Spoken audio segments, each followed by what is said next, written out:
Julie again. This is the 188th meeting we have the second Wednesday of each month. And we are very happy, I'm personally very happy to have you talking to us. Julie, before I introduce you, I want to say a couple of things, that everything we say is recorded. And the other thing is that before you start, we'll go through the people present so that you know who is sitting here with us. The same does not apply to the people who are present online. Well, Julie is a great scholar. I must say my first reading of her work was back in 1999. This was about the White Book Copyright Treaty, you might remember. I've been following since then, and I think that she is working in areas which are very congenial to our center, law and technology. This is what she's teaching in Georgetown, and this is the center she's directing there. My impression is that she has had some kind of turn in the last few years. It's not classical law and technology, but there is some attempt to see what we can do to deal with novel problems. And the central concept she's going to explain to us is infrastructure, the power of infrastructure. And one of our trustees is Frischman. This is Charlie Mason, as you spotted him, but the other one is Brett Frischman, and he's telling us that infrastructure is not only physical, but it's also intangible. Did you know that he was my student? Was he? He was my student. Well, but we also learn from our students. I think that the work he did in 2005 about the notion of infrastructure was, I remember me and Juan Carlos calling each other and saying, this work about infrastructure is fundamental. And it was fundamental.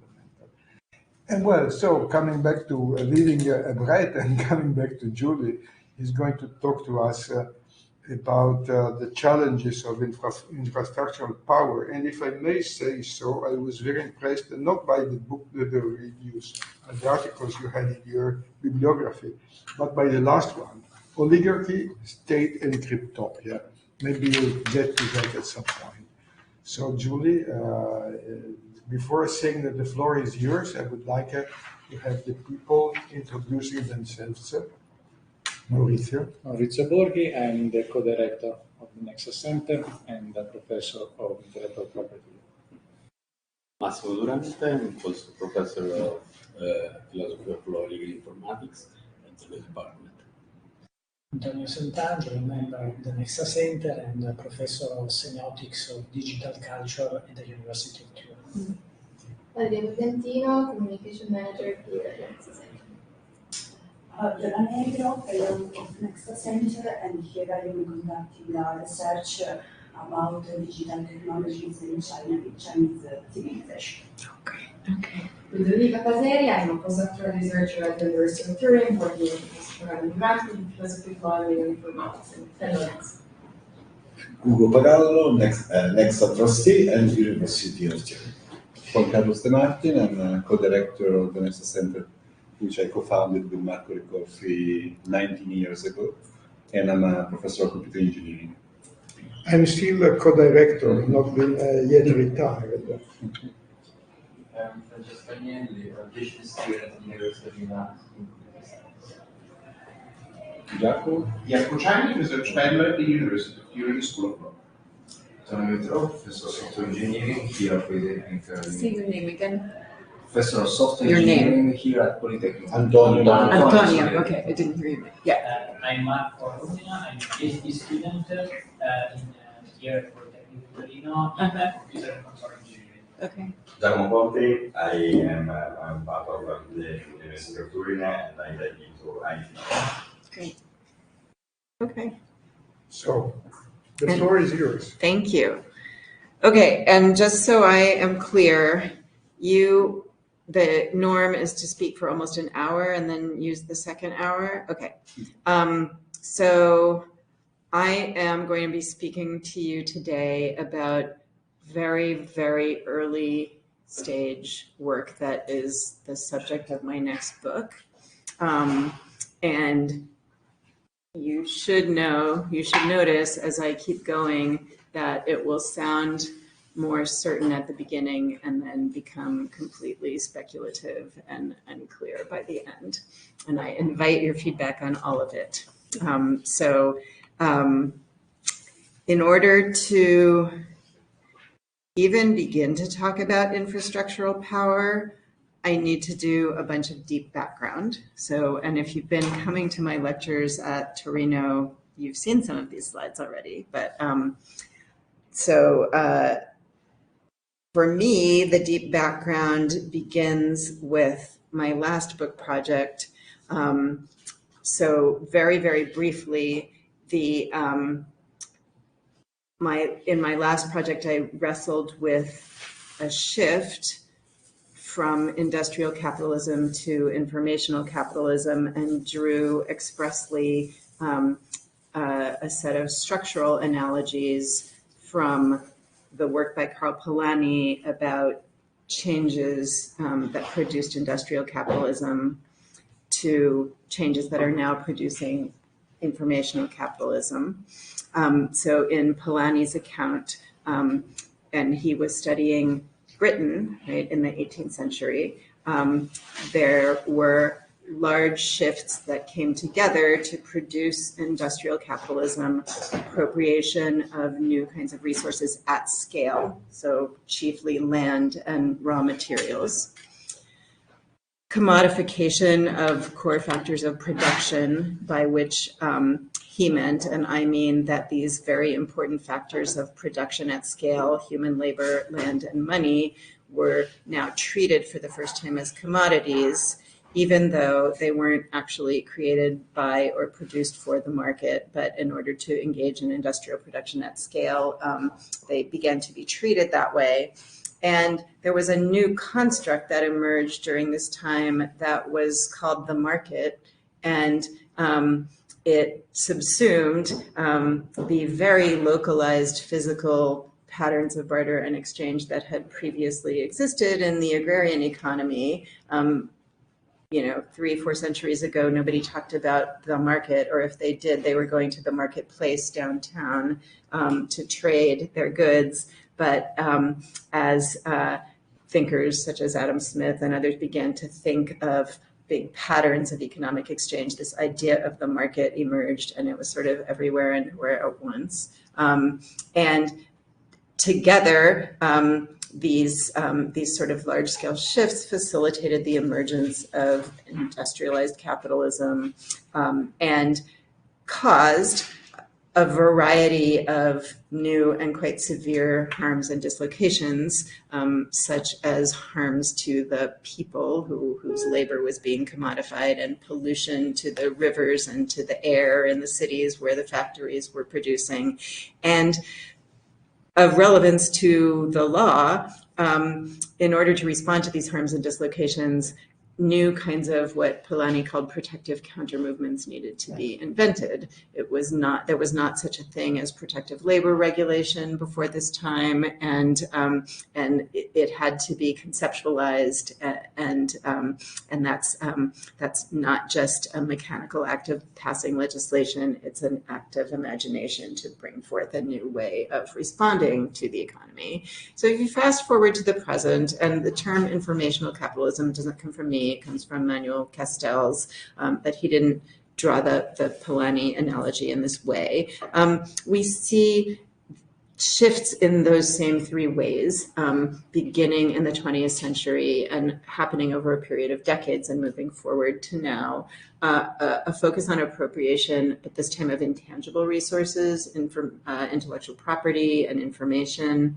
A shift in the way of representing core factors of production, including now also people and data extracted from people, in terms of streams of data. okay? In terms of informational representations, also information about financial markets becomes very important. And kind of a rematerialization of economic exchange. So patterns of exchange become re-embedded in the big platforms that are making these kinds of exchanges possible. And it's going to become very important to the next story I want to tell, that although I might say that and you might think of, Meta and Amazon, actually the platformization happened first in finance, right? With interbank platforms for currency trading and financial exchange, platforms for trading on the stock exchanges. A lot of what happened there was a precursor to what we now see with this so-called big tech. And what I spent most of that book on was the what I'll call the legal institutional entrepreneurship that the big platforms now engage in to kind of make the world safe for their business models. But a thing that I didn't spend really any time in the last book on was this obvious question, right? If you've read Polanyi, which is, okay, what are going to be the new kinds of counter movements that we need to respond to the new kinds of harms? And if we take the lesson from before, they're going to have to be imagined and constructed maybe out of whole cloth. It may not be the case that we can just use, contract law or whatever we have now. So how do we start to think about that?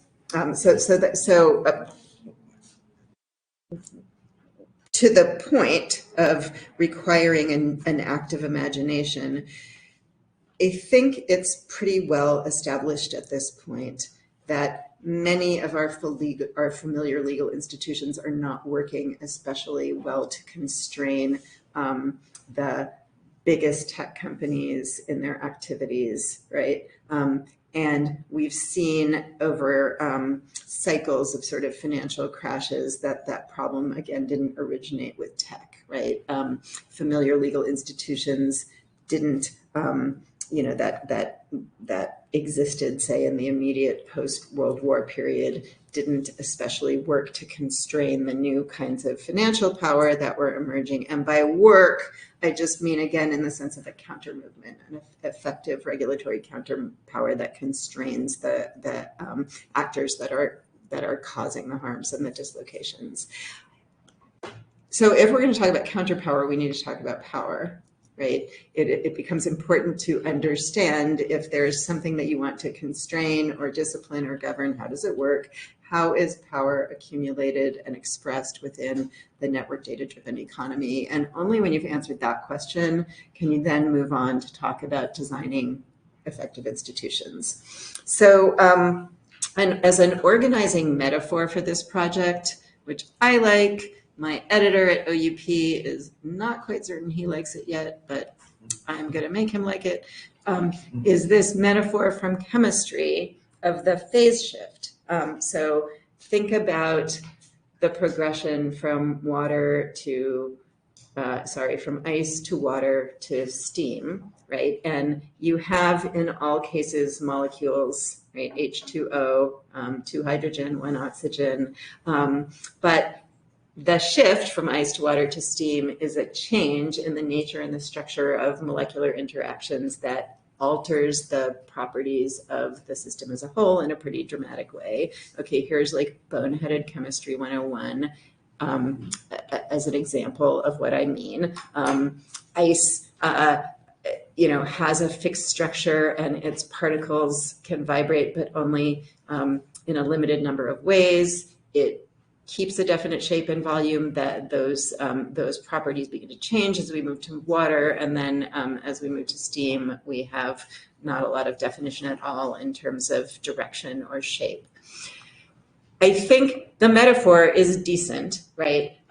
As a way of sort of capturing what happens when you move from industrial capitalism to informational capitalism, and then maybe to the brave new world with Gen AI and everything.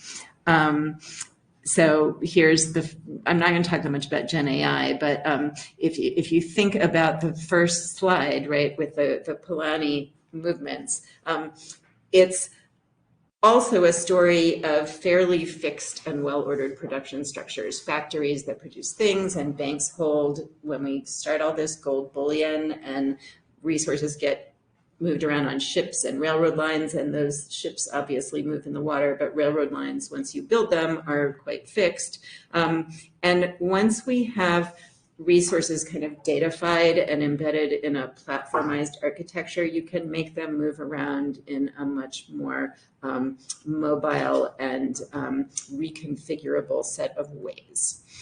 Okay, why do we care about the phase shift? Here I want to talk briefly about another very well-known book, this one from 1986 by historian of science and technology, James Benninger, I think, but it might be Benninger, I've never known. And the book is called The Control Revolution, and it's about, so it was a study of a structural change in manufacturing principally, beginning in the late 19th century and moving through the early decades of the 20th century as a result of the gradual incorporation and bringing on board of increasingly sophisticated, for the time, information technologies, new methods of accounting, new methods of keeping track of inventory, beginnings of computation. And the story that he told was about a systemic transformation that is possible once the new kinds of information technologies make new kinds of control possible. Okay, so what do I mean by that? Think about now manufacturing as it transitions from the 19th century to the 20th century. When you have, let's say you want to produce clothing, or let's say you want to produce and sell foodstuffs, you have, for the first time, new ways of assembling and correlating information that enable you to know, for example, how the wheat is moving from the field and being combined with other ingredients to produce bread, for the first time maybe in factories, so you can bake a lot of bread at scale, or you can harvest at scale apples and make a lot of applesauce and put it in jars. And of course, people had been able to produce applesauce for a long time, but there's a lot of information now about the movement of the ingredients to the factory, right, and the production in the factory. And there's new ways of understanding the customers for these goods. Studies of who is buying what and the way demand fluctuates in seasons for different kinds of things, and new ways of coordinating and then extracting surplus from production as the ways of sort of measuring the financial implications of the activities become more sophisticated. And that is joined up with then the ability to kind of command a much more sophisticated set of distribution chains and to move large numbers of outputs along the distribution chains. You can track the progress of your, your shirts and trousers, or your applesauce and your bread from the factory out to the places where people are buying it. And to do all this, requires new kinds of routine practices, right? New ways of measuring and tracking the activities in the factory and in the input process and in the output process that become routine. And lots of new experts, management experts and financial experts whose intervention in production processes becomes ordinary, right? You need them to manage all the information. Over time, this changes production, right? People become accustomed to buying their applesauce and their bread in supermarkets, right? They become accustomed, instead of going to the local baker, right, or making their own, right? They become accustomed to buying processed food, which is produced and distributed at scale. they become accustomed to buying clothes that are produced at scale according to standardized patterns, right? So over time, it's not just that you can see the inputs and the outputs in the production, but it starts to change what organizations do. It starts to change the understanding of what they are doing and why they are doing it. The managers, in particular, want their own cut. They want to benefit from this, and so they start. Some of the understanding of what organizations do starts to reflect the need to benefit managers, and also during this period, shareholders, because the companies start to take on the corporate form and become large and well capitalized, and when that happens, some of the things that can go wrong change too. You can poison a bunch of people with botulism in their, applesauce, or you can get everybody used to eating processed food, which we know now is a pathology, right? There are just different downsides, if you will, to these patterns of activity. Okay, so fast forward again to now. And think about this analogy, right? The control revolution in the datafication of resources that are informational in some cases already, in other cases they're people, right? But these resources are marshaled within platformized environments to engage in new production and extraction activities. The building blocks of this control revolution are algorithms, platforms, and data, and you need all three, right? The algorithms to manipulate the data to give you more and more to manipulate, and the platforms which sit in a sense in the middle, which deploy modular protocols to standardize the way that the data is sort of harvested and formatted, and to standardize the way that the data is passed along what we might think of now as distributed digital supply chains. At the center, right, the platforms serve as hubs for controlling use of the information to target or optimize for particular kinds of things, including surplus extraction. And then the systems make use of what in the literature are called boundary resources. So a boundary resource is, for example, a software developer kit that the platform would make available to developers of apps and websites. And again, this happened in finance before it happened in big tech, right? You make available the interfaces to kind of connect up to the platform and to send data, and sometimes also little distributed applets and bits of software along the digital supply chain. Well, when you can do this, you have new ways of seeing your activity, and that can lead itself to new production and extraction strategies, which I like to think of in this way, right? So you can engage in what I call n-dimensional commodification. So I need to say something about that because that's weird, and then I'll say something about the other two.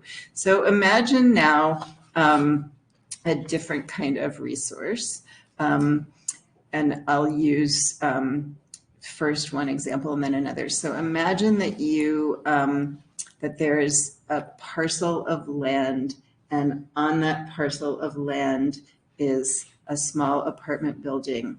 And then there are people who want to live in the apartment building. That's a nice thing to own, but it might be even nicer if you could own more of them. Okay, now take a different example, a copyrighted song or a copyrighted novel. That's a nice thing to have, but a portfolio of copyrighted resources has more marketability because it can be licensed for more purposes to people who want to do movie soundtracks or advertising jingles, or to publish a journal or a newspaper with lots of copyrighted contributions. And it's hard to put physical parcels of land or buildings into a portfolio, but informational representations of those resources are very easy to combine. And once it's all information, it becomes easier.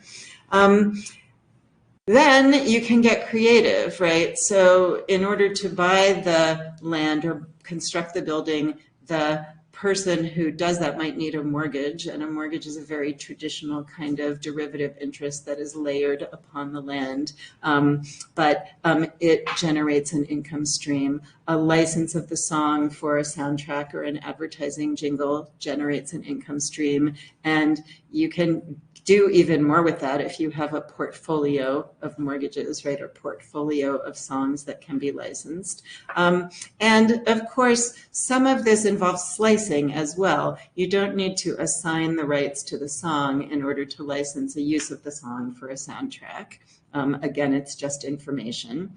If you have information about people, you can license the use of that information in many, many different ways. You can't slice up a person so easily. It would be disgusting and cruel, right? But information you can do a lot with. You can have first and second mortgages and home equity loans and lots of subsidiary interests from this one parcel of land. And then, of course, there are the residential tenants and the leaseholds, and that can be sliced too. And then there are new things you can do, right? You can skim the data about the activity and appropriate that and combine that and layer it and slice it. You can combine lots of mortgages into an instrument and call it a mortgage-backed security and slice it up into risk tranches and sell the tranches to different investors who have different risk appetites. And if you do it enough, you can create the financial crisis of 2008, right? But you can do it. You can appropriate all the data from the people's activities who listen to the songs that have now been licensed for Spotify and learn things about that. And as to those people living in the apartments, right, you can link lots of resources together, right? You can require them to interact with a dashboard to be screened as potential tenants, and you can require them to interact with the dashboard to have things in their apartment repaired, and you can require them to interact with a different dashboard to pay their rent.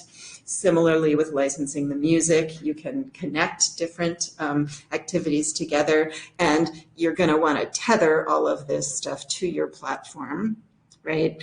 So there are, all of a sudden, the sky is the limit, right? When it is just streams of information, there are lots of ways to make all of this stuff, quote unquote, productive.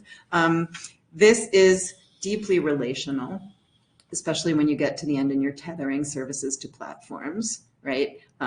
You can get those songs from Spotify or the other platform of your choice, but only if you maintain your subscription, right?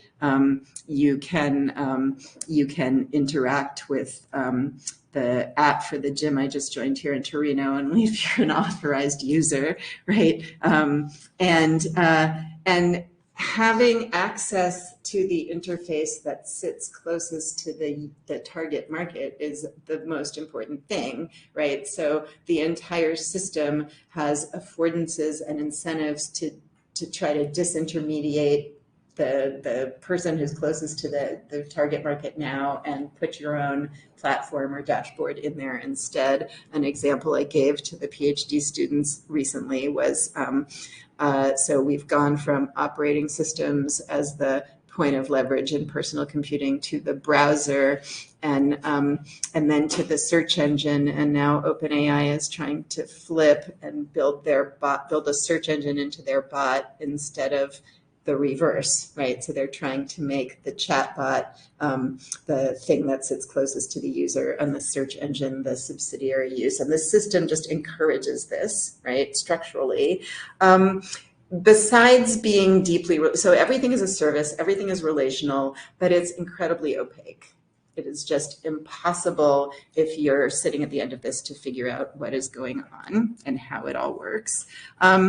It also conduces to the emergence of dominant hubs and hierarchies of control within this structure. We know that from network science. We know that also from finance because it's become the strategy, right? The idea of blitz scaling your service, to quote the memorable neologism coined by Reid Hoffman, I believe. So in the sort of arcane corridors of finance where people fund these startups, they talk about a power law as being the principle that drives the construction of your portfolio to blow up your returns as quickly and as enormously as possible. And so in venture capital and private equity, a power law means that, and that means typically monetizing data and advertising-based business models. And then there's just sort of hierarchies of computational control, right? Commands propagate from the hub out through the platform ecosystem. Also, and of importance for this discussion about power and counter movements, within this structure, it is possible to engage in new kinds of hoarding strategies that that weren't sort of as feasible in the old system, because power flows to the person who can command the most sophisticated compute, right? And massage the numbers more quickly than everybody else.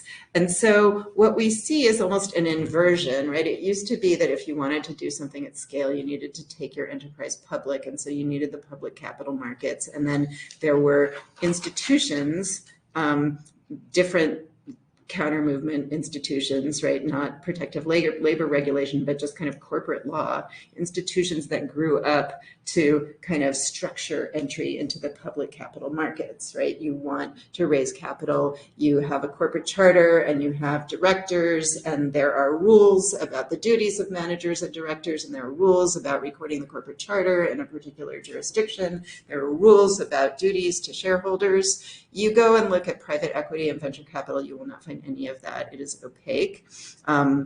There are some little rules here and there now about disclosure to investors, and then like, let's not even get into crypto, but I just wanted to say the word, right? And there are these places where enormously large pools of capital have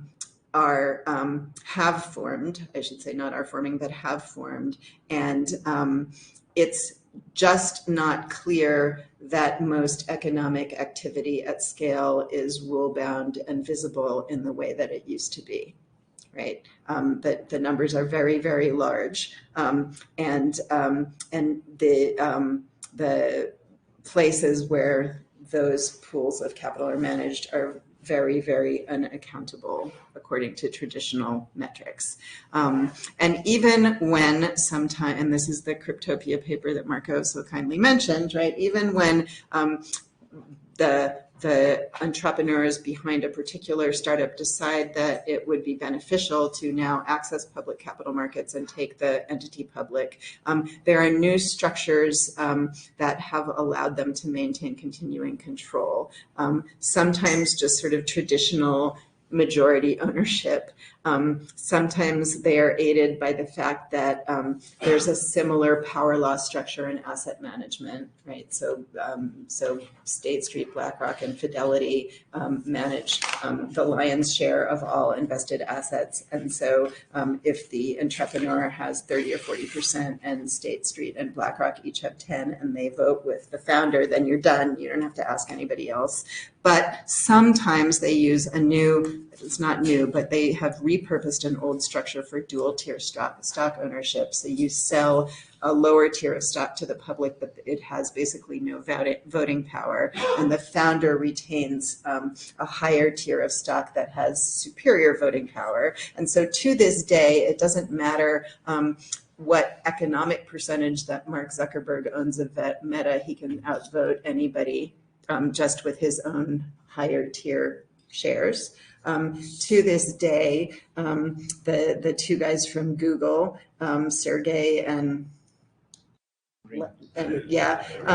they have, and they also formed a holding company to hold Google, right? So Alphabet, and they own Google, and they also own the Alphabet holding company with dual tier voting stock. So, so the holding company is a classic Gilded Age device, but it does, so they raise lots of capital, they get scale without accountability. And when you have this lovely combination of sort of large dark pools of unaccountable private equity money and continuing control of public entities, it turns out that you can control quite a lot. And the existing system of corporate governance regulation is largely not responsive to this. So back to our Benninger analogy. What are we getting in terms of new routine practices and new patterns of normal flow? Lots and lots of connected flows, right? You're always logged in with 10 different services, and flows of information are always going everywhere. That in turn creates a need to constantly authenticate where everything is going. So there are these paradoxical kind of joined up practices of connection and authentication that need to happen all the time. And the more connected, platformized services you plug in together, the more you layer, the worse that problem becomes. To manage this all, we need new cadres of expert workers, now not financial managers, but coding elites. Marian Foucault and Kieran Healy have done really great work on that phenomenon. And just things that have become the new normal, right? Constantly sensing the activity, whether it's humans using their apps or the minute-to-minute performance of financial instruments that could be as simple as currencies or as complex as collateralized debt obligations. Constant sort of sorting and clustering and rearranging, new couplings to the tech stacks of the biggest companies and to the asset management stacks of the biggest asset managers, private equity, kind of empires and venture capital empires. And then along with that, new kinds of uncouplings, right? Polities being sliced into polarized factions, institutions being disintermediated by various automated services, including now AI chatbots, and a lot of uncoupling from sort of a shared consensus about scientific, social, and economic facts. If you like visual better than like a boring list of bullet points, I just did one of these. Actually, I have a couple of these. But so part of the new normal is people become reconfigured as both users and resources. And it's comprehensive, it's systemic, it's a control revolution that produces a systemic transformation. Speech and content production, similarly reordered by means of the feed and the ad tech stack. I want to actually get to power, so I'm not going to go through that. Companies, through the private equity and venture capital model, being reordered as just pools of extractable resources. And commercial production through the Amazons and Alibabas of the world being comprehensively reorganized around the largest logistics, shipping, and warehousing hubs. So we're not just talking about online reordering, we're talking about a reordering of kind of the built world. This is a big deal, right? So what is the world doing about this? Well, the world is having a hard time, right? So think about whether in your daily life, particularly if you're a law person, not an engineering person, think about how hard it is to speak about the economic exchange aspects without uttering the word market. Okay, and actually try to make yourself do it. It will be almost impossible. But what we have within these platformized ecosystems is not any longer markets in the classic economic sense of sort of supply mediating demand. We have intermediation wars, right? The advantage goes to whoever sits closest to the end user. And we have platformized mechanisms for production and intermediation and allocation. So something determines, the order in which search results come up on an Amazon screen or on a Google search, but it's not a market mechanism, right? It's something else. It owes a lot to sort of mechanism design and game theory. It's not a market. We use the word consent a lot if we're law people within the framework of data protection, within some fundamental rights frames. It is, I defy you to think that you have consented to any of this, because it's sort of, again, it's opaque. It's impossible to tell how it works. It's comprehensively a matter of harnessing manipulation and classification. And yet legal epistemologies still use, in addition to the term markets, the term consent. Regulatory epistemologies often, especially in Europe, we talked about this today, are enamored of the idea of consent, command and control, but a distributed platform-based digital supply chain diffuses pieces of control along the supply chain, and it can be very, very hard to figure out what is going on, right? Google actually went to all the data protection agencies in Europe at one point and said, we're actually not the controller for a lot of this processing, because we have an indirect relation to different pieces of the ad tech stack. And it was working until the Belgians said no, and now I guess it's not working, but it's a different structure, right? And it's very hard to marshal experts in discussions about this, because there are new basic disagreements about how things work. So a lot of this stuff is just useless, right? The idea that you could use competition law to regulate what a platformized production and allocation mechanism works, or consumer protection law, which is very heavily organized around consent and disclosure to protect consumers, is really not very well founded anymore. And you can proclaim until you're blue in the face the fundamental rights that people should enjoy, but without the ability to reach into the platform and understand how the information is being moved, it's quite operationally vague and hard to enforce. And like the marketplace of ideas stuff that comes from the US is just ridiculous. So what's going on around the world? Are some interesting experiments, right? The EU, for all its enamoredness with command and control, has come up with some interesting ideas, right? The new categories, the idea of a controller or a very large online platform or a gatekeeper, and has begun to think in terms of large categories of duties that these entities should have. But still, there's a problem, which is you can pronounce a duty and pronounce that it should be delegated to the controller or the VLOP, but it's not so clear how the mechanics of that are actually going to work. And there's not a great deal going on yet with transparency reporting that digs deeply into the operations of the digital supply chain. The Indians are trying to solve it with digital public infrastructure. Some of what has gone on there is very innovative. In other respects, they have undone some of their bright ideas by allowing pretty much everybody to connect to the India stack and not taking the security of people's digital IDs very seriously. And China, as I assume one person in the room who studies China probably knows, is doing really innovative things around approval for data sets and recommender services, and also reining in their oligarchs by using golden shares to control the tech companies. But it's all sort of driving toward trying to cement ideological control and create what Farrell and Schneier have called an authoritarian information system. And so that's not so appealing in other parts of the world, although actually in my place, maybe it's starting to be more appealing to some people.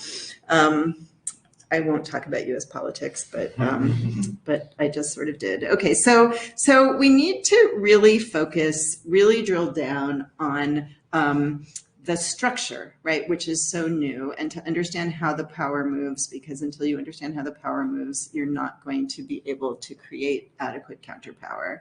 So what's a platform?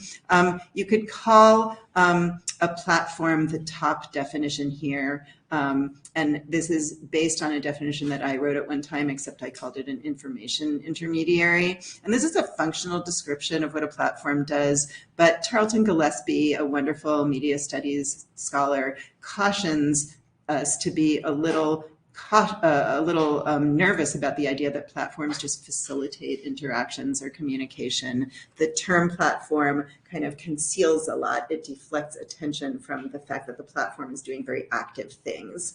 From other people who study platforms, from Salome Vildman in particular, comes the idea of the non-market allocation mechanism. And it's really important, I think, to start doing work like that drills down into what is going on at the heart of these platformized ecosystems. But it's also important to just go back to basics in terms of what we think we know about power. Okay, and this is going to be, I said it was going to start getting weirder as we went through. So this is going to be oversimple, right? But a classic kind of duality in the literature on power is that between violence, and it's traditionally been thought that the state has the monopoly on violence, including violence deployed legitimately, and desire, and a classic mechanism for the expression of desire is actually the market, right? It's motivation, right?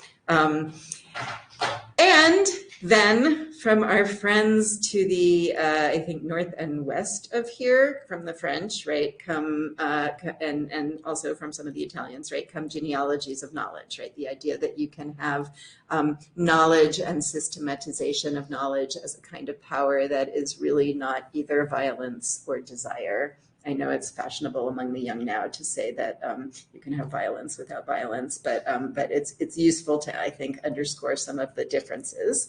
And then from the technology studies people and from some of the Berkman Center people, right, you have the idea of power embedded in technology, right? Code as a mode of power, networks, and network making power from Castells and David Grewal as a way of harnessing that desire, but kind of recruiting people or entities into groups, right, that organize themselves around standards. And then once the standards for the network come into existence, there's a kind of power that inheres in that.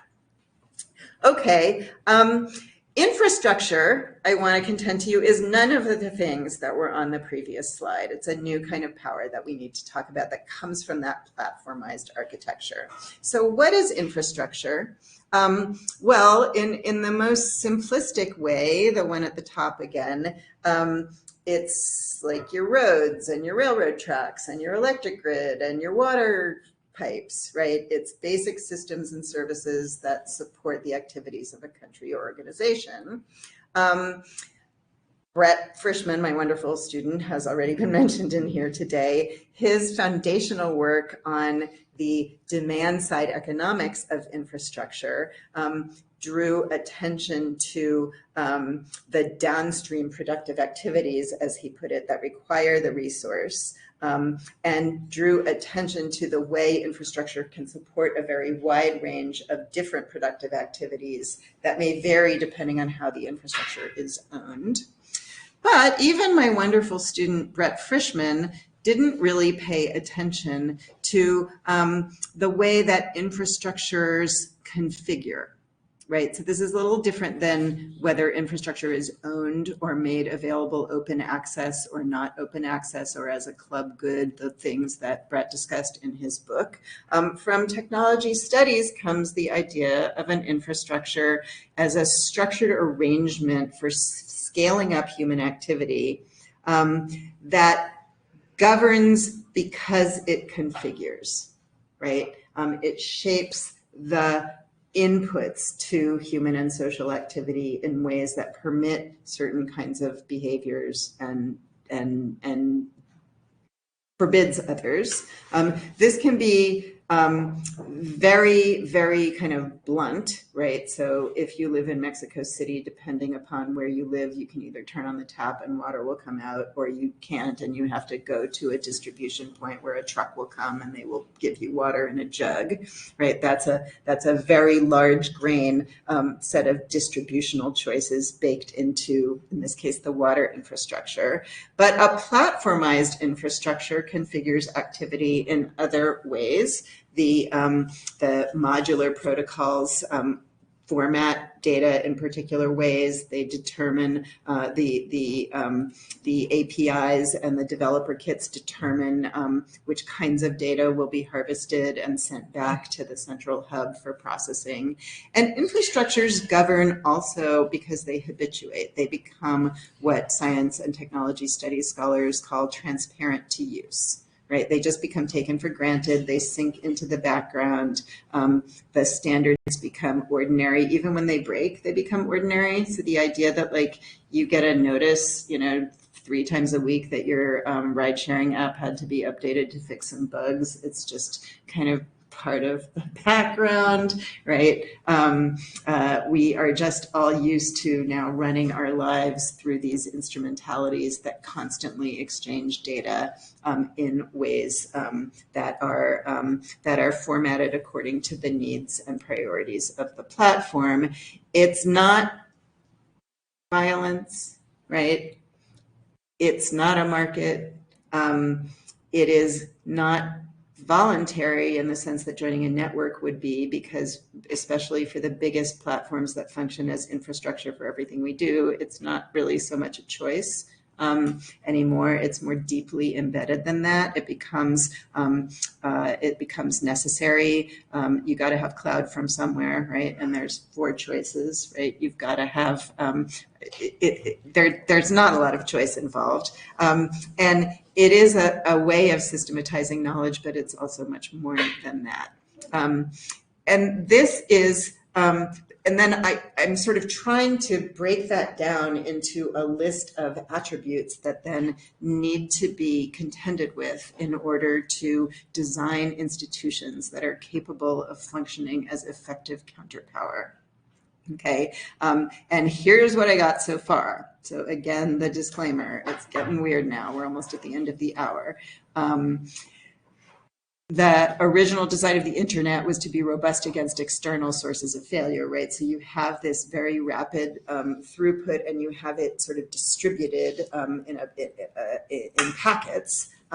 It makes it very hard to govern, right? You have a high amount of automaticity through embedded and coded behaviors and diffusion along these digital supply chains. There is a great deal of scalability and flexibility in a digital supply chain that makes digital infrastructures different from the water pipes or the electrical grid, right? You can personalize the ways that and you can or deploy across different populations the way that digital infrastructures serve those populations, right? You could track migrants throughout the European Union if you want to, and many people do, right? You can stack infrastructural functionality. You can connect your Amazon to your Roomba, to your home security system, to your to your virtual, to your smart doorbell, so you can spy on people on the street. And all of these things are pieces of digital infrastructure coming together. And yet there is control that is able to be exercised from nodes and hubs, but it's not necessarily a kind of control that is familiar within the command and control kind of way of thinking about industrial activity. It's operationally opaque.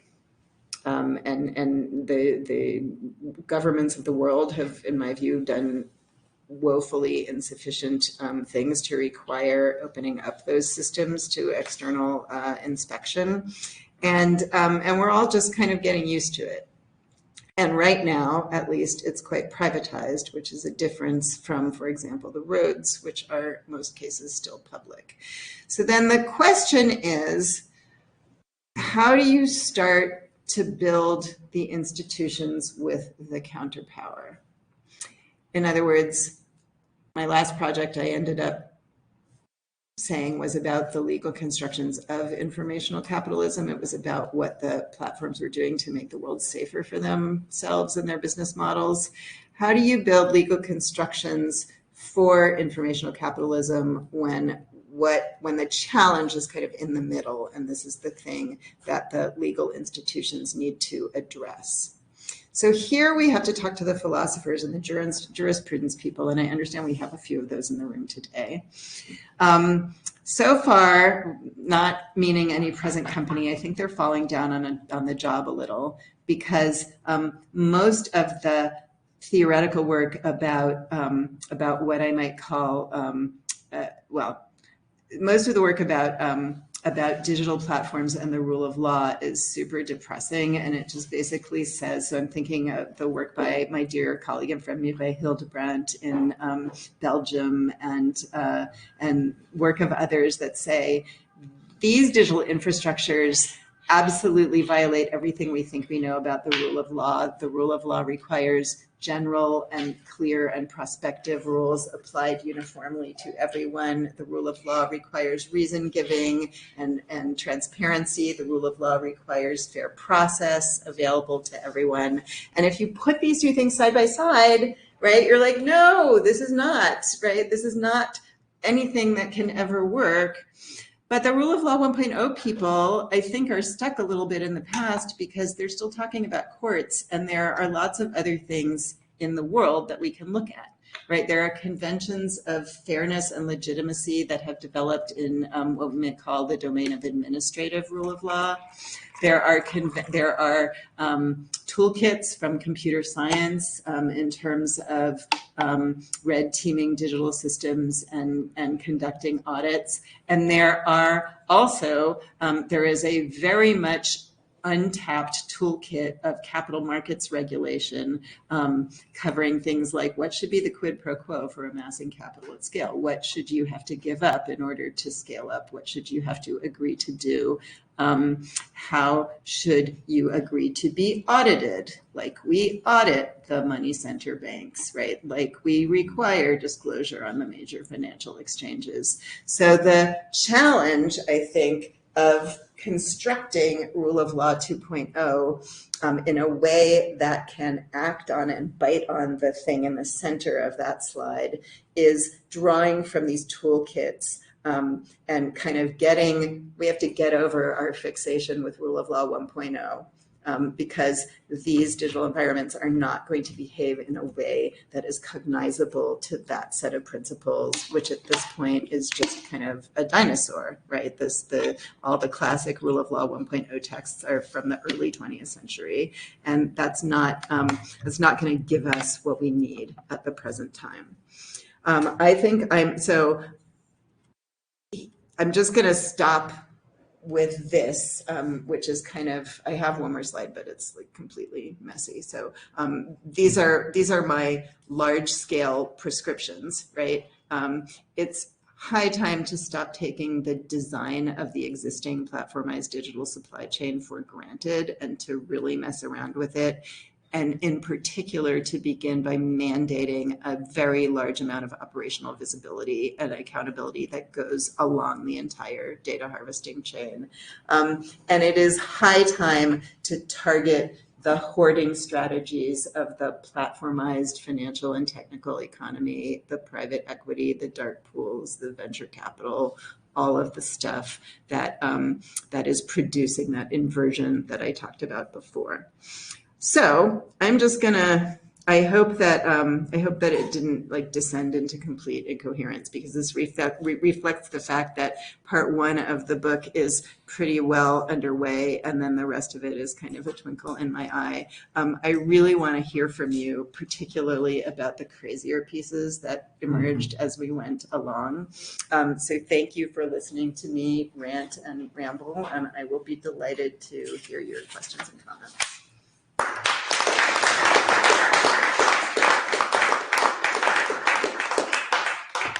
Thank you, Julie. So the discussion is open. Who is first? I remind the people that join the meeting later that the discussion is recorded and is going to be published online.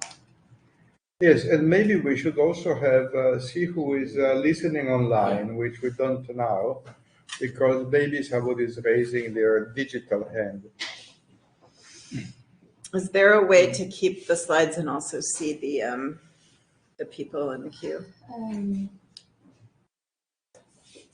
Do you still need the slides? People sometimes ask things about them, and so it would be good if I can put that up there. But for now, I can see the people. If you need to switch to the slides, you can just press do that. Yeah. And perfect. Then, okay. Thank you very much. You're welcome. Okay.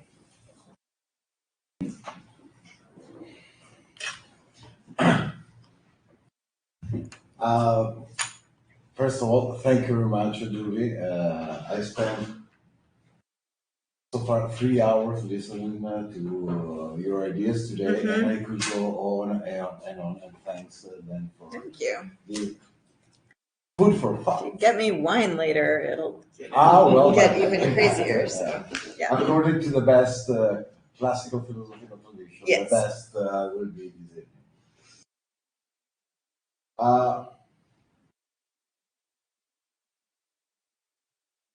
Thinking about the problems we're dealing with,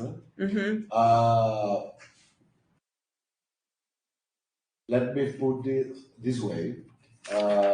Namely, you have the standard legal top-down approach.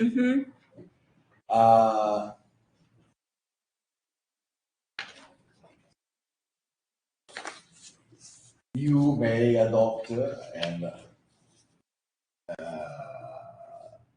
laissez-faire approach, the bottom-up approach.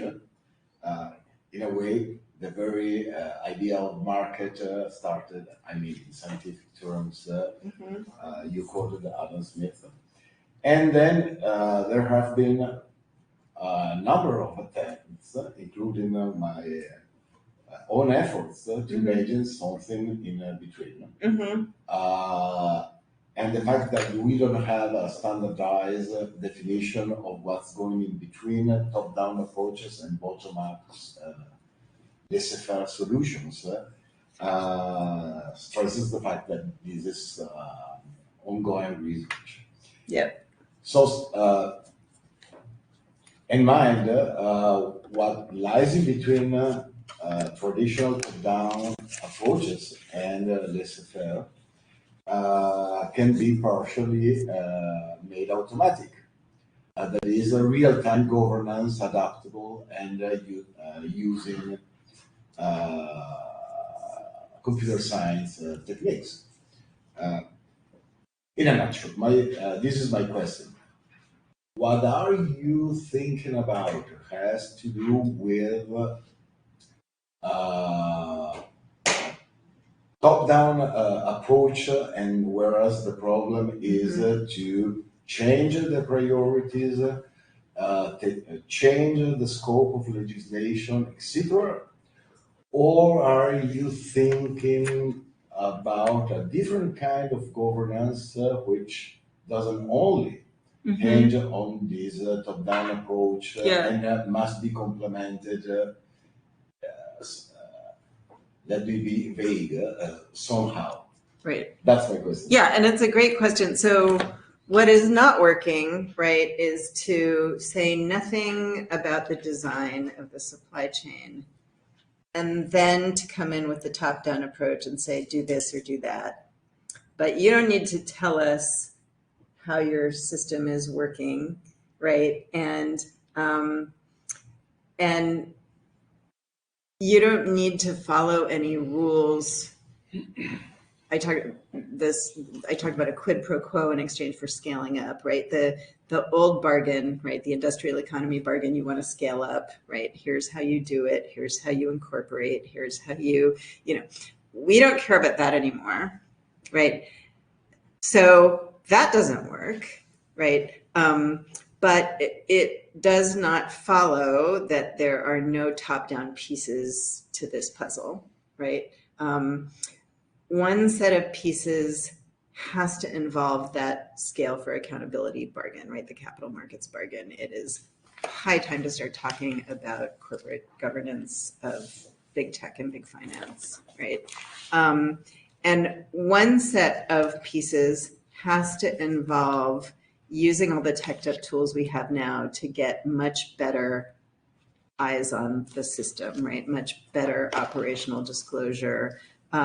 Because you can't say anything about what should be done differently until you know what is being done now. And the thing about, oh, you have to disclose what information you're collecting is just so useless, right? It's just like, pulling a little bit at the surface of the problem. So I can say quite confident. And then a third piece that might be top down. I like very much the idea of digital public infrastructure, but it requires a lot of thought, right? As far as what are the pieces, how you avoid that just becoming an authoritarian nightmare, right? That's like, it's not a small problem. But so I can quite confidently say that those three pieces require some top-down engagement, right? There has to be operational disclosure. There has to be some rebooting of the capital markets bargain, and there has to be some like really good thinking about what should be the public pieces of the stack and why. That's what I got for you so far. It's just there are these kind of binaries in public debate about tech regulation. So the first and most boneheaded binary, which I doubt anybody in this room, is gonna give me, is regulation kills innovation. And we talked about that earlier today, right? It just ain't so, right? Regulation can catalyze innovation. It depends what you're talking about. But there are other binaries, right? The top down, bottom up, and the question is, what are you doing top down? What are you doing bottom up? And how do you kind of put the pieces together? That's what I got at this point. Yes, Ludovic. Thank you for your presentation. Quite an interesting debate. You started claiming the fact that traditional legal institutions are not working anymore. You call them familiar. And then in describing commodification, you underline the fact, the role of intermediation in this dynamic. And I was quite interested in the list of incomplete experiments that you presented, because listening to you talking about intermediation, I was thinking about two legislative acts, the European Union Data Act and the Data Governance Act. They are based on the role of intermediaries. In managing of data, precisely on the role of so-called trusted intermediaries. So I was wondering if you consider those also these incomplete experiments, let's say, considering the fact that in that case, institutions themselves accepted or to some extent adopted the concept of intermediation as a mechanism in order to, let's say, fix problems or to regulate it. So they embedded it to some extent. So I was curious about that. Did you want to add to that? Oh, no, you're just getting in the queue. Okay. So that's a great question. And the question also implicates the tyranny of PowerPoint and other display media, because the European Union has so many initiatives that you couldn't even put them all on one slide if you wanted to. So I've been interested in the idea of the trusted intermediary, and also interested in the idea of the coded, like blockchain-based trusted intermediary, which a bunch of organizations have been working on. To me, there's,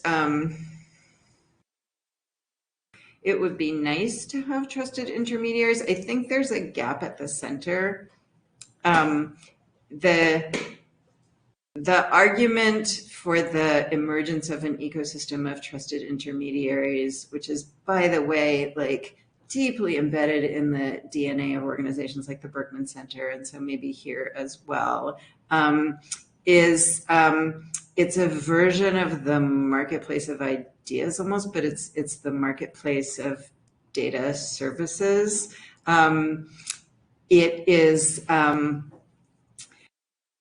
perhaps a bit naive about the hoarding strategies that I mentioned. It's hard to look at the last 2 to 3 decades of tech history and financial markets history and see those initiatives as anything other than a temporary way station on the way to someone else's great hoarding strategy. And if that outcome is to be avoided, right, it is hard to understand how you do that through voluntary distributed community consent and coding mechanisms. At the end of the day, there needs to be like a cadre of trusted expert people who govern the DAO, right, or the data intermediary. And maybe it lasts for 10 years, right? John Postel ran the domain name system, or not the domain name system, the whatever he ran, right? The internet addressing system, and then it outgrew him. So we could do that kind of over and over again, but it's almost an abdication to me of the responsibility of figuring out how we as a society govern these activities and architectures. The history of communal self-rule that is durably resistant to oligarchs and other forms of abuse is just like really non-existent. So someone tell me why I'm wrong, but you're next. Go ahead, Lindsay. I would like to go back to your to the metaphor you used at the introduction of your speech. This metaphor of the phase shift, which I understand you are elaborating on right now, because I found very intriguing. But I want to understand the meaning, if I understand correctly, and also the limits, perhaps, of this metaphor.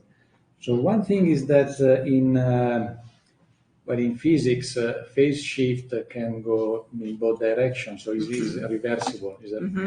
And I wonder whether the processes that you are considering under these metaphors are in a way reversible. And I'm thinking, for example, the fact that now, so you don't want to talk about your internal politics, but we know that there is now the idea, for example, of going back to manufacturing to reintroduce some form of manufacturing, old-style capitalism back to so the idea that some reversibility is possible. So I would like to understand if you agree with this, or if this is a limit of the metaphor. Yeah, I think. I'm sorry. No, the other thing is that in physics, the phase shift presupposes that call it the substance, if you are Aristotelic, or call it the molecular structure, if you are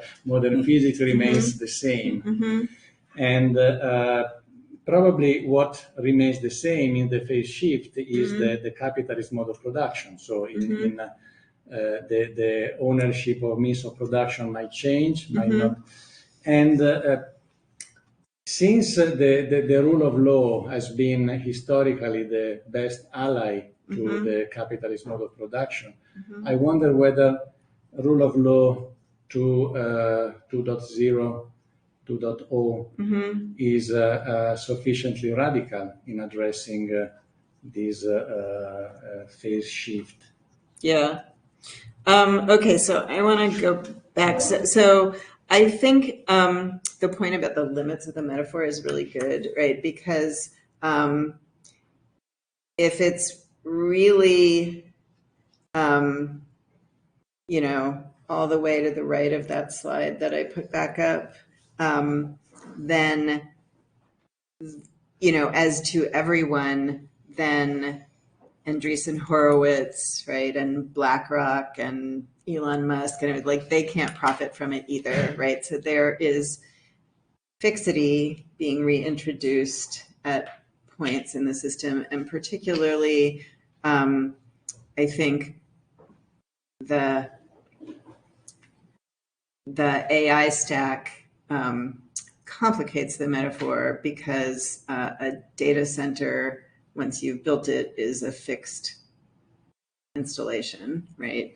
And until you use up all the water on the planet, right, the water is where it is, and there are these components that are quite industrial and quite central control points. So does that, though, therefore mean that everything I said is wrong, and because there are fixed control points in the AI stack, you can subject the AI stack to the old familiar legal tools of governance and talk about, I see you shaking your head, right? Talk about markets and use the tools of competition law, right, and maybe break them up, or use the tools of public utility regulation and mandate access to the stack. It's a little more complicated because how operations are performed within there are so many input variables, right? And there are whether we're talking about chips or whether we're talking about data or whether we're talking about, weights and parameters. So it's, it's a question, I think, of accumulation in the governance strategies as well. Like if there are pieces of the industrial toolkit that might help to address some of the dysfunctions that result when like 4 entities monopolize the fixed physical pieces of the AI stack, that's a useful thing to have. But you're right? It needs to be kind of a hybrid conversation. So thank you for that. The rule of law, he says, has been an ally of the capitalist mode of production. Can't we be more radical? And the Data Act and the communal data intermediaries is almost a kind of effort to do that, although it comes from the EU, so maybe not, right? I am living where I live now with what is happening there, and seeing temporarily the instrumentalities of government being given over to a tech bro to just reorganize at will, and the sort of the absence of any obstacle to that happening has made me quite a pessimist. But sort of watching the evolution of these systems has also made me a pessimist. I think we could try to be more optimistic than that, and we could, devolve all of our governance to DAOs and data trusts, and 10 years from now, it would have reconsolidated, because it turns out that people actually can't do that very well. And I have uttered kind of the root heresy on the Berkman way now at this point, and to the extent the organizations share DNA, I'm sorry for that, right? But the founding ideology of the Berkman Center was, let's just open source and open access everything, and it'll be great because you can use the internet, somebody once said to me, to find the people you went to high school with, so why should we worry about privacy? It's great to have all this information, and it's great to just let 1,000 flowers bloom. And it turns out that people often, especially in groups, are terrible to one another. And it turns out that people reliably, some people seek to amass power and control over others. And if something is not done to invent better governance institutions, I think we can count on that happening again. So that's where I come from. Sorry, but yes, please jump in. Nothing to be sorry about. Mm-hmm.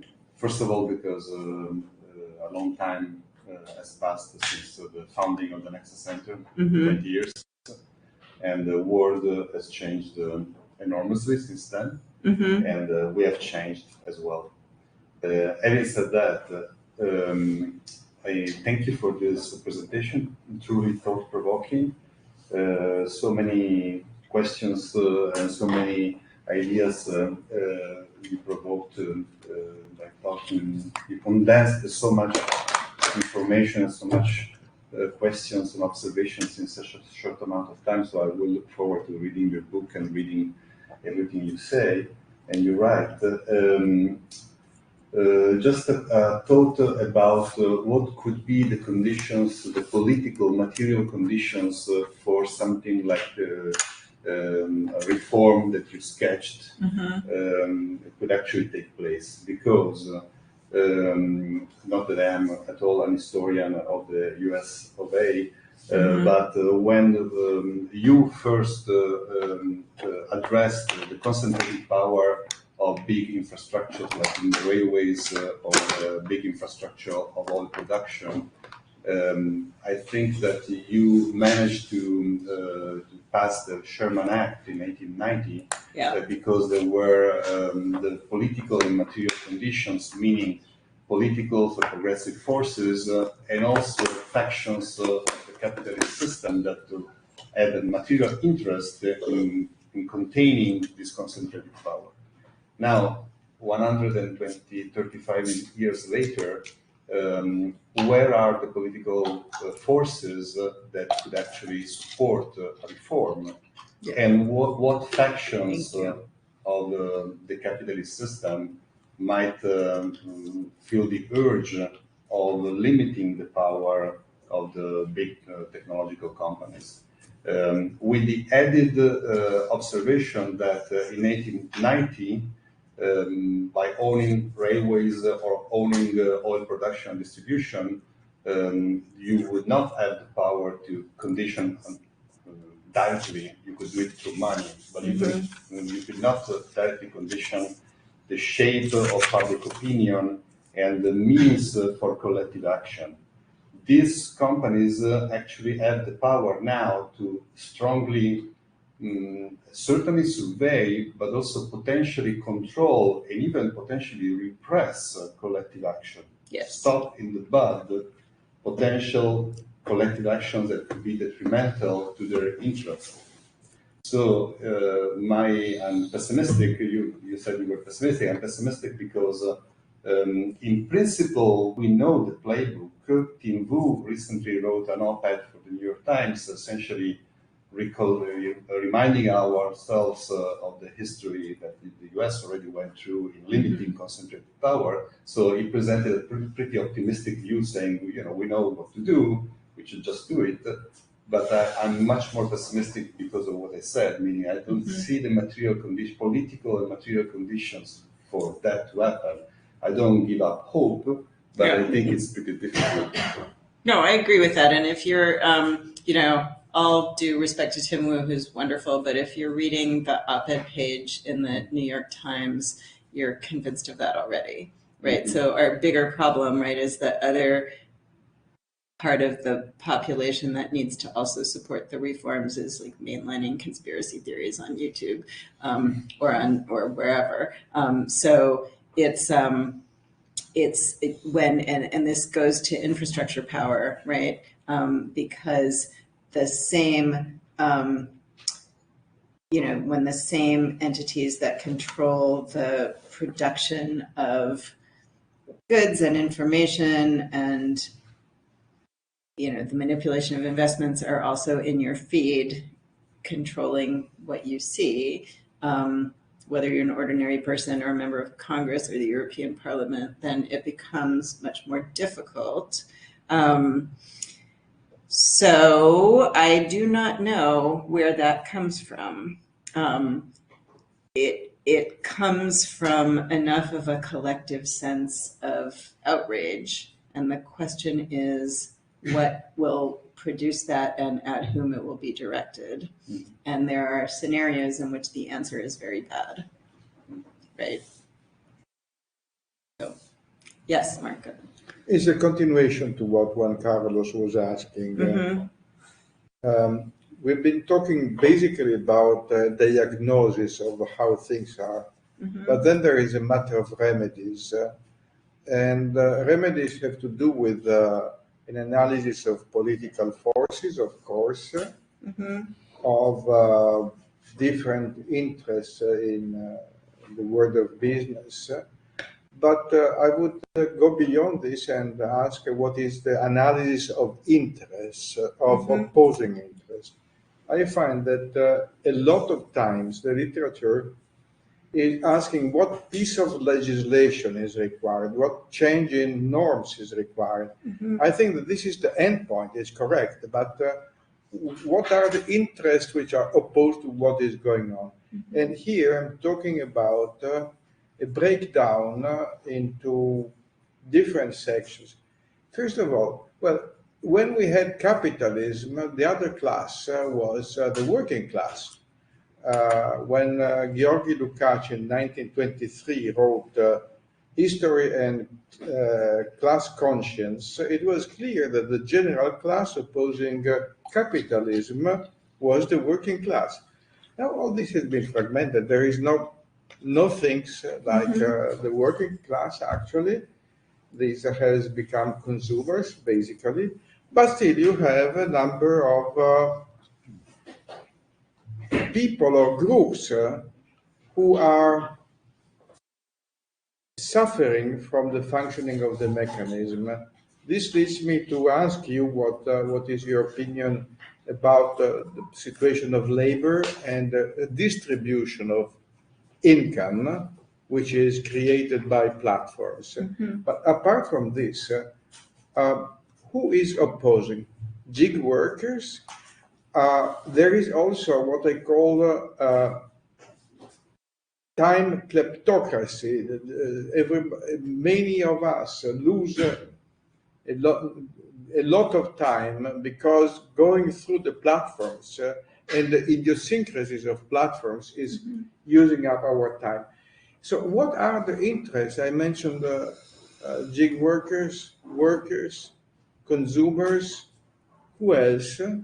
In my opinion, this is important because in Nexa we had the first meeting about in search for countervailing powers to the tech, the giants, the tech giants. Before you have we are not looking for the revolution any longer, of course. We are trying to find ways to counterbalance power. We're looking for countervailing powers. Where do we find them? I mean, it's the same question, right? I think the commonality of interest is everyone is a resource to be harvested, and some people don't understand that, right? But that is one path, right? The other path is,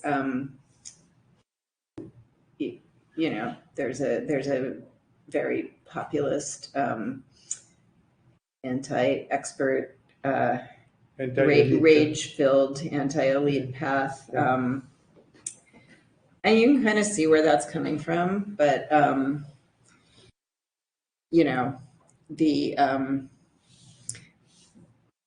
don't know where it's going to, I'm concerned in this project with answering the question of what are the tools and sort of what is the horizon of feasibility in terms of institutional design. I am not concerned in this project with answering the question, where is the political will going to come from? Yes, this is right. But in your last writing about oligarchy and so on, the last page says diagnosis, but then resistance. And who is resisting? You remember this? Yeah. The point I'm trying to make is that the problem is not about the interest. We identify them, but they are fragmented, very fragmented. We have to look for homogeneity in these interests, and this is going to help probably back in the diagnosis, because if we find who are opposed, why they are not coalescing together, this may help also in the conceptual phase of diagnosing. So I agree with you, but honestly, again, I want to talk about the institutional design problem, not the feasibility problem. It's not to minimize the significance of the problem, but Let's you say know, that we have to work together, because Yeah. if you see it from both Right. sides, it helps. my current strategy is just talking to as many young, smart law students I can find everywhere and other students, and just getting them fired up. They can figure out how to do it. Probably not a great strategy, but yes. I was just to follow up your consideration, because my feeling is that your direction, which is very much interesting, is as much interesting as it focuses on the infrastructure of power rather than the institutional design. Because I'm not sure that maybe these counter powers can be situated at the same level from strictly a legal point of view. Right. Because this fragmentation that you mentioned is very much, for me, one aspect of what you have designed in the first part of your diagnosis. And I would say my feeling is there is a sort of disalignment between the infrastructure of power that I would say differently, unlike the law, whatever the law is, the law tends to tell us what to do or not what to do. The infrastructure of power tell us how to live. So that's a very huge difference, according to me. And in all of this diagnosis, I never heard the reference to the idea of life, which for me is very much the basis of all of this. That goes back to Hobbes, the intuition that life regulates itself.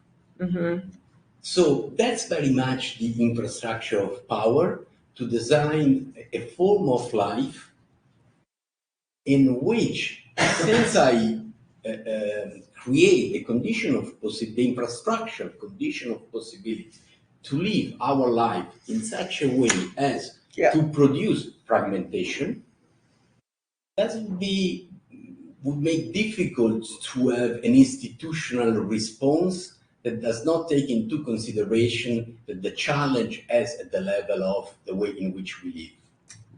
I like that very much. Thank you. So, I'm sorry. Go ahead.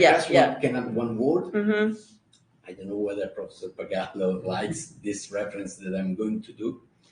I do like very much this idea of a sort of microphysics of digital powers that says everybody, we do not have big powers on the one end and nothing on the other side. Everybody is allowed to have a sort of what they call micro powers. For many people, they're very much interesting, very much important. To post a photo, to produce adult content, to try to find a way out of their life thanks to OnlyFans or something like this. And so people enjoy this redistribution of micropowers that they never amount at the level of collective action or counterpowers, but makes people very satisfied with all of this. So there is no interest. To come back to your question, there is not very much, a very big interest in having counterpowers, because of this power is a little bit more distributed in terms of micropowers than we think, even if this redistribution allows to have this concentration of power, paradoxically enough. So we're going to have to drink and talk about micropowers later, because I'm not 100% sure that I understand what you mean when you talk about micropowers. But so if you think about the kind of historical relationships between law and infrastructure, they kind of boil down to two, right? Governments and law and systems of law have taken an interest in provisioning, right? So will they be funded by the government, or if infrastructures are to be privately provisioned, how should the kind of ground rules for that process be structured to avoid monopolistic control, right? And but also to ensure that infrastructures actually get built. So it actually gets very complicated, right? You provide financial incentives and so on. The second way that governments have been involved with infrastructures comes back to Frischman a little, actually, and kind of rate regulation and access regulation, right? Non-discrimination regulations, who can ride the railroad. You can't charge different kinds of people for the same, different fees for the same ticket. Common carrier regulation, some broadcast standards, but still sort of access regulation. And what I want to do is kind of open up the possibility, right, of engaging with infrastructure, not around access to outputs, right, or downstream uses, but configuration, right, inputs. And you could, and so that's where you kind of say, that's how to live, but law tells us what to do, so it just doesn't match up. But there's, when law tells us exactly how to live, we either call that, theology or authoritarianism, right? Yes. But law, again, creates sort of ground rules, right? And so law tells you what to do and what not to do to offer services to consumers, but kind of bound up in that is a conception of how to live, right? That envisions that consumers should have certain rights and protections. That may be a terrible example, but that was just top of mind, right? And so there's a question, right, about what constraints should be put in place in order that the people who use the infrastructures can make their own determination of how to live, right?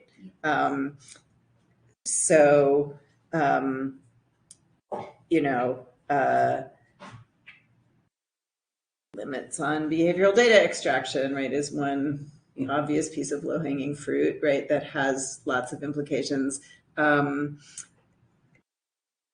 But it's rather than having that conversation within the rubric of data protection, it's, I think, useful to have it within a different kind of frame, right, that points to all of the ways that that our habituated activities become kind of afforded and constrained by these infrastructures. So that's the kind of conversation I want to have. But I think that there's a useful cautionary note in the distinction you tried to draw, because if you get to the point where law is telling you how to do everything, then that's probably not a place most of us want to live. So that's, thank you. So, does anybody online have a question they would like to ask? I am looking at the screen, and I see you all. I see you all with your video screens turned off. Would you like to ask anything? If you put it in the chat in Italian, there are lots of kind people here who will translate it for me, so it doesn't even have to be in English. Yeah. Otherwise, Ugo, please. In a way, we are still friendly if you're, although you quoted Foucault. But in a way, I'm following what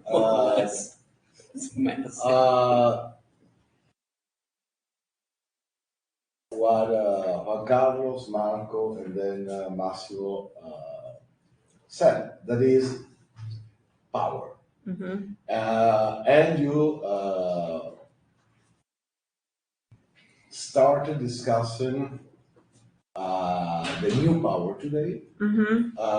According to a quadripartition partition, Mm-hmm. Politics, economy, mm-hmm. knowledge, ideology, mm-hmm. and technology. Mm-hmm. And in a way, most of the problems who is resistant? Asked Marco. How about, and he did, theoretically speaking, he's right. How about labor exploitation, distribution of wealth, blah, blah, blah, and of course, a major role here is played by ideology. And a good old Marxist here in Turin a century ago, Antonio Gramsci, would have said to Marco, pay attention to the hegemony, because here, but here's my question. How should I understand, in terms of power, your analysis on digital infrastructures?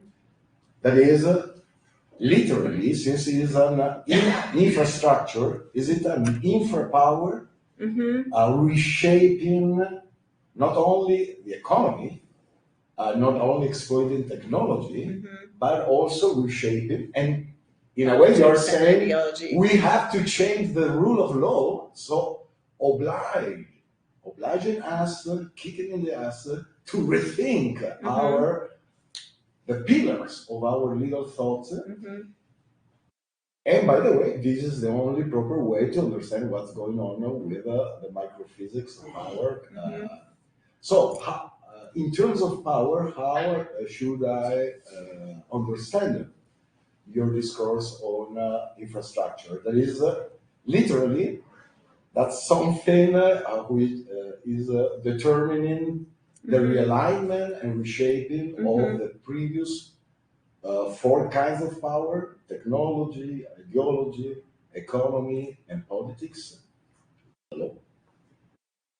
I mean, that might be a good way of describing it. It does bring all of those together, but to Gramsci and his hegemony, right? I was thinking as you were speaking about the tech bro ideology, right? The transhumanism and the effective altruism and the long-termism and all that's in the Oligarchy, State, and Cryptopia paper too. And I think that, okay, I'm going to get myself into trouble here because my knowledge of Gramsci is probably not as deep as it should be, but I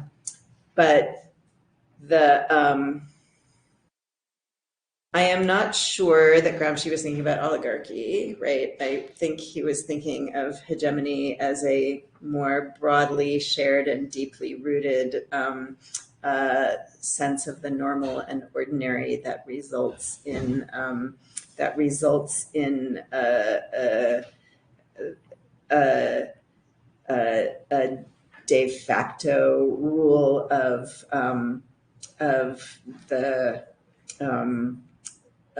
those in power, right? But I'm not sure I'm not sure that is entirely a description of the power grab that has ensued, facilitated by the pools of dark money, right? And the workarounds, right? The private equity VC workarounds to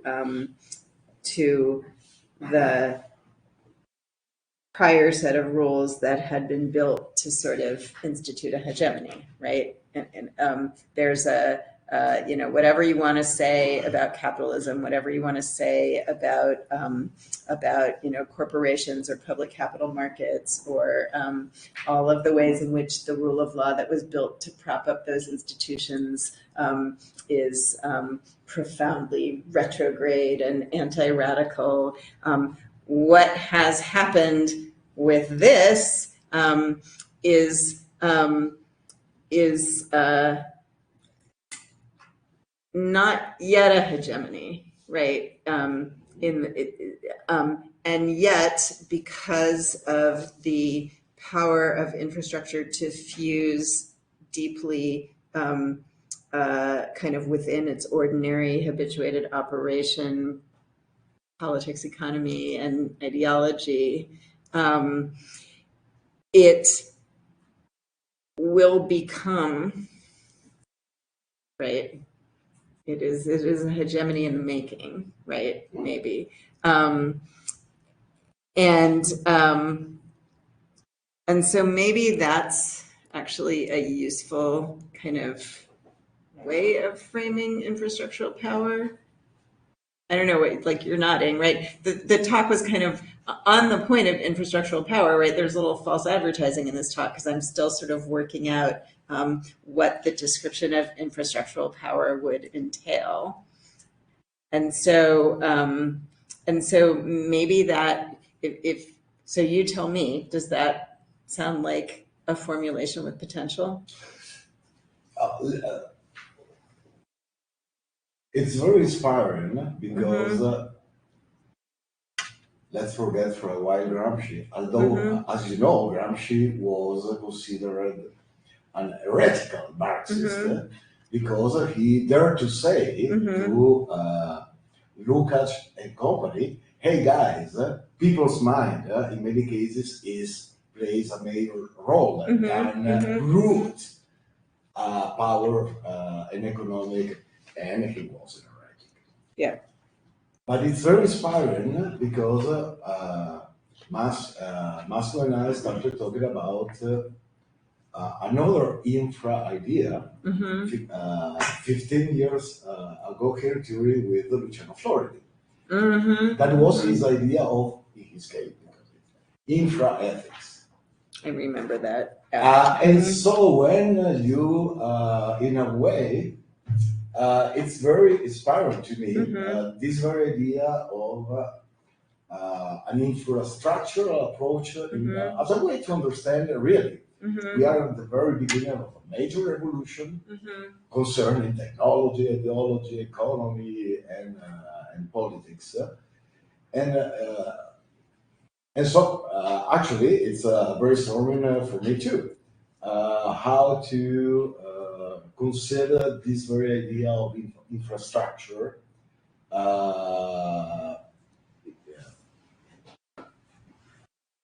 in light of what you stressed about platforms as a new, let's say, as a realignment of informational capitalism, and so in general terms, how to.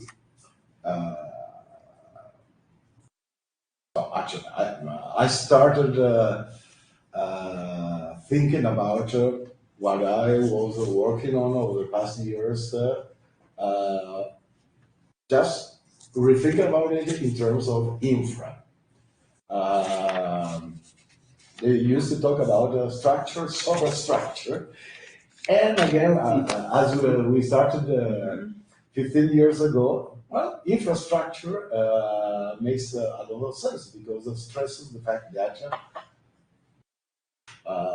traditional classical powers are realigned by this new model of you can call it also, for example, in France, they don't talk about informational capitalism, they talk about or knowledge capitalism or something like that. That is the dematerialization of. They call it what? Feudalism, right? Sorry? Yeah. Feudalism. They call it feudalism, but that's I was talking about intelligent French debate. And well, it's the Morozov versus Duran and all of that. Yeah, I don't. Yeah. Okay. Okay. Thank you. Thank you. That was useful. And I have to think about it too. We have another 10 minutes. Could we listen to some voice who has not yet spoken? Bravo. Jacopo. Yes. So thank you so much for this very inspiring speech. I would like to understand something more on your point, mandate more operational visibility as one of the main points of your 2.0 rule of law. Because my idea is that the legal acts that you consider to be incompleted attempts, trying to build, to shape very impressive new transparencies, duties, duty of disclosures, etc. Are you suggesting that this kind of way of looking for higher transparency is not really what is needed in order to have a higher operational visibility?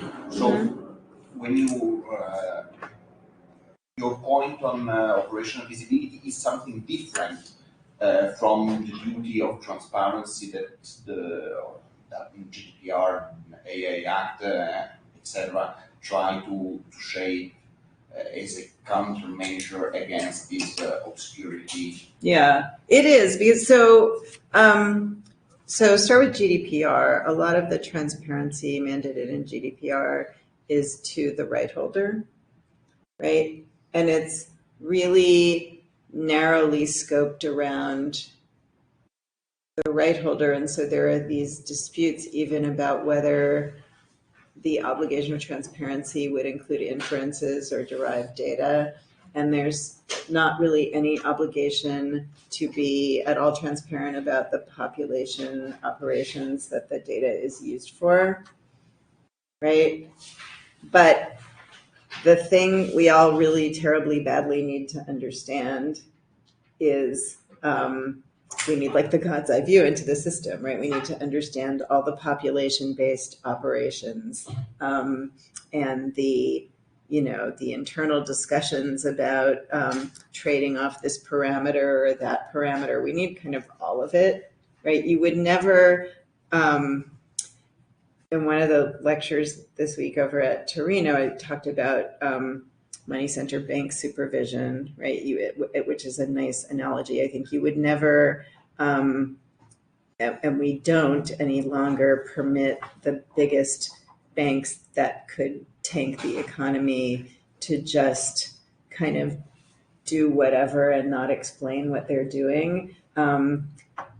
Hasn't been perfect, right? There have been some major financial crashes, and each time the standards for capital adequacy and what needed to be disclosed got reworked. You have Basel I, Basel II, Basel III, but they, like in each of those places, there are bank supervisors on the floor, right? 24/7, the European Central Bank, the Fed, the big private banks, and those people can go and ask for any information they want to understand the operations of the organization and the risks it might be creating. I don't actually like the word risk because it's become kind of a rote incantation in tech regulation, but that's the kind of thing I'm talking about. And you don't, or in the DSA, right, the Digital Services Act, the idea that you should be transparent to the person who had their, hate speech taken down about why it was taken down. Okay, fine, right? That's maybe useful, but I would really like some transparency about how all of the stuff goes viral in the first place. And that's not anything anybody has an entitlement to right now. Yeah. Anyone else? Yes. I have a quick question. Dave Schmoody. I'm work at Public Benefit Corporation, and we are kind of on in your slide, we're kind of on the admin rule of law and responsive regulation. And I was confused by your market analysis. Like, I think you're saying that the marketplace is an institution, right? No, I'm not. No, okay. You came in a little late. There's this scale of accountability bargain between speculator-driven markets, and we've had this like lack of political appetite since the 1990s with Alan Greenspan and rational exuberance. And some of the talk made it sound like the markets are kind of a fiction, and I wonder if it's because they're speculatively driven. Because it sounds like if they're not an institution, then that there's something in the markets that can be used to help solve the problem that we're seeing. I think you're arguing for that. No, what I'm saying is you need to stop using the word market because everything is platformized and that word is not helping you. Mhm. Okay, so maybe can you try asking your question again without using that word? Yeah, I certainly. I'm thinking about this in the space of the commons, because these sort of capitalist capitalist tools that were deployed on what was originally a state-driven project, which is the internet, are deployed on something that has that produces products with zero marginal cost, which produces duplicate resources without any sort of scarcity. And so I wonder if we shouldn't be talking about, that's one thing, if we should be talking about commons, and that's really, and other sorts of models, and that's really what's going on here, and why it's so opaque, because people are talking about markets.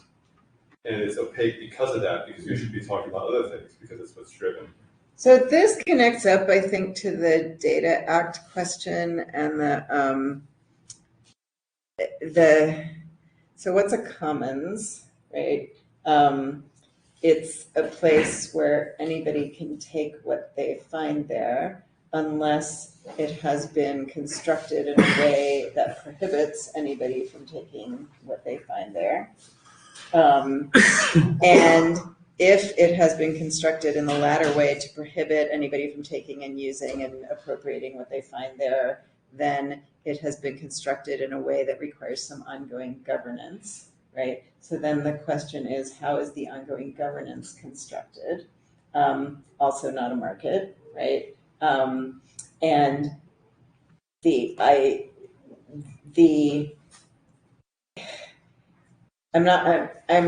I'm struggling for the thread that connects this question to